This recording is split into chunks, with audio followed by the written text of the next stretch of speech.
It's TMNT time! Hello, welcome to another figure review. Today we're gonna have a look at the Super7 TMNT Ultimate Shredder figure. Another entry in the Wave 2 and the main bad guy of the TMNT show.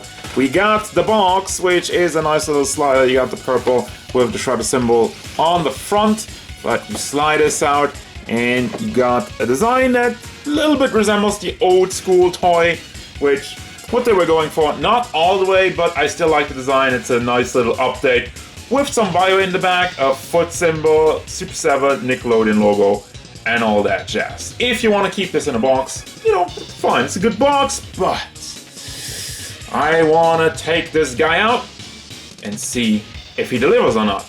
Let's have a look. Old Bucket Hat joins the fun as I run into my ring light. He stands at about 17.5 centimeters to the top of his helmet, which means we're going up to 6.9, 6.8 inches tall, really scratching on that 7-inch mark. Now let's have a look at the size comparison. Jolter, the Playmate Shredder, NECA Cartoon Shredder, NECA Mirage Shredder, the first Gouken Shredder, and Darkseid. And by the way, if you're wondering why do I have the cape wrapped around him, that's how he came in the box, and that's also how the vintage original one came in the box, which is weird because he never had this look in anything. No games, no series, nothing. But let's unpack the muscly goodness real quick. And while I'm at it, let's compare him to the original, which is the idea. Now he does have a different head sculpt to get the goofy look over there. We'll have a look at that a little bit later. There's a bunch of blue and purple on this, and also the ripped chest area. Look at that. The muscle work was actually insane on this old toy. And the new one, yes, like even a little bit bigger. The torso is really narrow, so it looks a little less anorexic on this one. But damn, the muscle detail is definitely there. You got the same belt, and for the leg work, it's also the same. So it's a really nice rendition of this old crappy toy. This is mine, by the way, which I had for like 30 years or something. Well, not quite. That's why he's missing paint. That's why he's glued between his legs. But that's just for the comparison to show you that they're actually capturing this old school vibe, which is so near and dear to me and a big part of the design. Now back to this figure, I have a little bit of a complaint about it, and I say a little bit. They might have been too close to the source material, this one, because like with the Turtles and a bunch of other figures they've done so far, Super7 that is, they always did a little bit of extra. They did like extra hats and extra detail, battle damage, whatnot. Well, this guy, where's the extra? Where's the battle damage? Where's like, well, we do have an extra hat, but that's more for lols, actually. So, I don't know, like the helmet. Helmet looks very nice. It is nicely molded. You have like the flat blue on it, and you have like metallic blue on the part that goes around on the top and on the tips over here, the two lines. But it could have used some battle damage and some shading. That would have been nice. Same for the face sculpt. It looks good, the paint job that is, and the mold. But where some shading would have gone a long way, a little bit more added detail, especially in the paint department.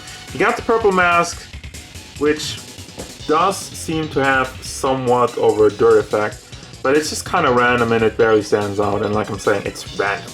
Then you got the cape, which is made out of cloth and has a wire going around, so you can put it into poses. It goes all throughout it, even down here. So you can bend that, put it into some dynamic battle poses, or just like stuff that looks cool. Stuff like that. It is not really connected anywhere. You can bring that around. If you take the hat off, you can take it off. Replace it with a plastic one that's a little bit oversported for the accessories. He's incredibly ripped. We already talked about that. And they really buffed him up even more.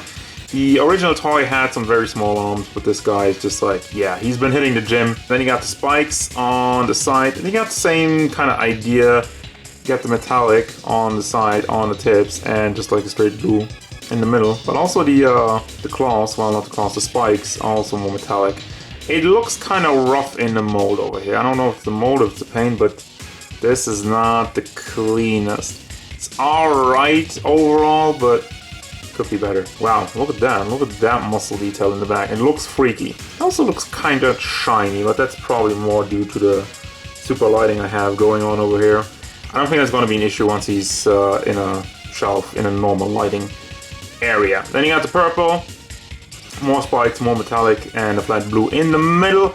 Got the straight up black belt with some detail down there, some molded detail. Moving down to the legs, have a little bit of wrinkles. The ball joints could be hidden a little bit more in the pantsu, which I will not give it pantsu time because that's just weird. Then we go down for more spikes down here. The pants are a little bit floppy at the end. Nice mold overall and clean on the paint department and the mold department. Spikes are completely rubbery and whatnot, so you will not cut yourself in that. Then you have a problem in the paint. What the hell is that? So yeah, that was like that from the get-go. They kind of just stopped painting over there. So if you move it around too much, you will see that. If you can hide it, but still it's just like, why? Why the hell did that happen? So, you know, overall it's a thing. So I did remove the cape just now to look at the articulation. Overall, head moves barely. Just some wiggle motion. Tilt side to side just a little bit and goes all the way around. It has the same stuff as with the turtles, just two balls, long pack in the middle, but doesn't really have much room due to the helmet and the neck also. So I'll get that on later. Now for the shoulders, also blocked because of the spikes over here. It does get some decent range, but it's not the greatest. Also rotates, bicep swivel, simple hinge in the elbow. And another ball hinge in the hand, goes back, forth, swivels, and nothing at the torso. That just sucks, honestly. Same for the lower torso, the hips part. It has a swivel, but nothing else. Just swivel. For the legs, goes forward, goes out to the side, and does go somewhat to the back, rotates on the ball hinges over there. Then for the leg, got another simple hinge. Just packed in so you can rotate it over here, which I kind of forgot to tell you with the turtle. And with Shredder, you also have a swivel down here at the boot. It's not really boot, it's just like taped up, I guess. And then for the foot, it does have a nice pivot, go side to side. It does go forward and to the back quite a bit, so this is really basic. Now for the accessories, you got quite a decent batch. Here's the Ninja Stars, which I included with all of them. Have some nice metallic, are kind of rubbery, and I don't really want to take them out of the box because it's a problem. I'll lose them. Now, the different head sculpt for this one is... yeah, this is accurate to the original toy. At first when I looked at this, I was like, what the hell is this? That's not what the toy looked like. And then I looked at the toy and I was like, that's totally what the toy looked like. I never noticed that actually, so... nice, fun accessory, and you know, I gotta give him credit for that, even though it's crappily painted over there. Just not clean, but lol, look at that. Ugly, ugly, ugly, ugly. Neanderthal. Then you got the weapons. As for all of them, there's some issues with the paint over here. What's going on? Everything else looks pretty clean, but these ones, you know, it looks still clean for the most part. Have some shading on the handles. Same over there, and same for this thing, whatever the hell it is. Then you have the weapons rack, which you had for the old school toys, represented. It has the same weapons, just unpainted. And for nostalgia, I would, you know, you can take this apart, but why would you? It's for the collection. Then you have a sword, which surprisingly is the exact same sword mold that we have for Leonardo, just with a different paint job at the handle. The rest of it, it's exactly the same. The cape, here's the plastic cape. It is quite rubbery. I do like the shading though on it, makes it look pretty good. It is kind of small though, but I'm not going to use it anyway, so I don't really care that much about it. But hey, they're giving you the option and I appreciate that. If you want a plastic cape, you can have a plastic cape. You got open hands, which go up and down, and you got fist hands, which also go up and down. I say go up and down because it has a hinge that goes up and down. You don't have any hinge that goes side to side, like we had with Leonardo for better posability for the swords. This guy also has a sword, but only has the regular holding hands with the hinge that goes up and down. Unfortunate. And it's gonna bring me to the final thoughts for the Super7 Shredder. Now you gotta ask the question, what is the TMNT Ultimates line setting out to do? Is to create collector's items, more detailed, better articulated versions of the old school toys.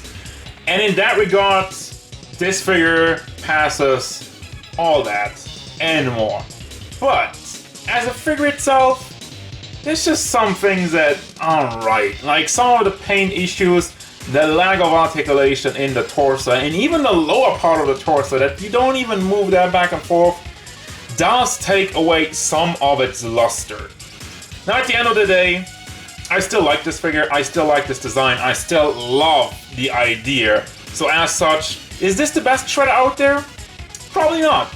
But it is the most unique, it is the wonkiest one, and the one with the most nostalgia fueled. Because it's based on the old school toy, and they did a bang up job with that. Other than that, articulation and some paint slips could be better. So what does that mean? I still do recommend this one because I still think it's a unique and cool piece. Unless obviously you're just put off by the wonkiness, then this is definitely nothing for you. But that's gonna do it, guys. As usual, thank you very much for watching. Don't forget, if you enjoyed this review, hit it up with a like and subscribe to the channel so you can stay tuned for more figure reviews, card game stuff, and whatever Shredder wants. Like torso articulation. I know you're ripped, but come on.